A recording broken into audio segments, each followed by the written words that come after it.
If you searched Mewgenics breeding explained, you have probably already lost a good cat and started wondering what actually carries forward. Quick context first. Mewgenics is the cat breeding tactical roguelike from Edmund Macmillan, the creator of The Binding of Isaac, released on Steam on February 10th, 2026, and it sits at an overwhelmingly positive rating with about 97% of more than 1,000 reviews recommending it. The loop is simple to describe. You send a team of cats out on turn-based missions. Some of them die out there, and between runs the survivors breed at home.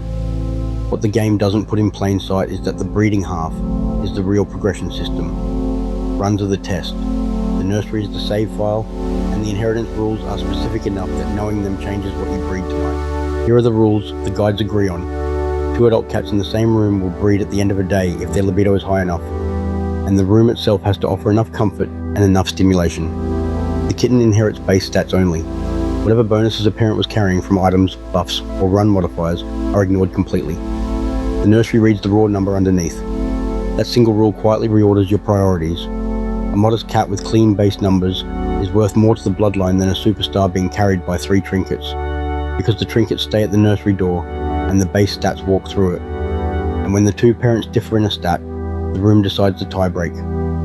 With high stimulation, the kitten leans toward the higher parent's number, and in a poorly stimulated room, it can just as easily inherit the lower one. That makes stimulation the single most important furniture stat in the house. On top of stats, 2 other things ride the bloodline.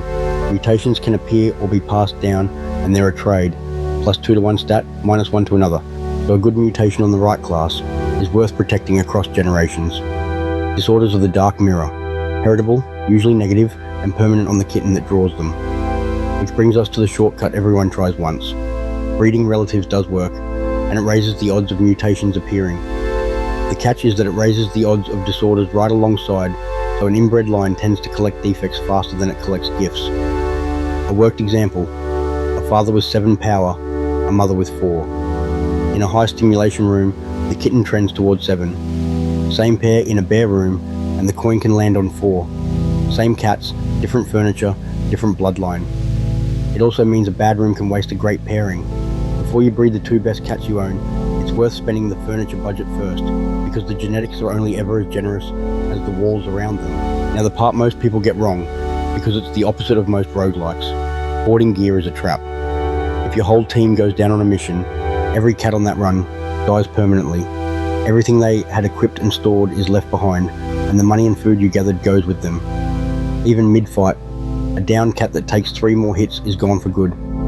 Nothing you can hold survives a bad enough night.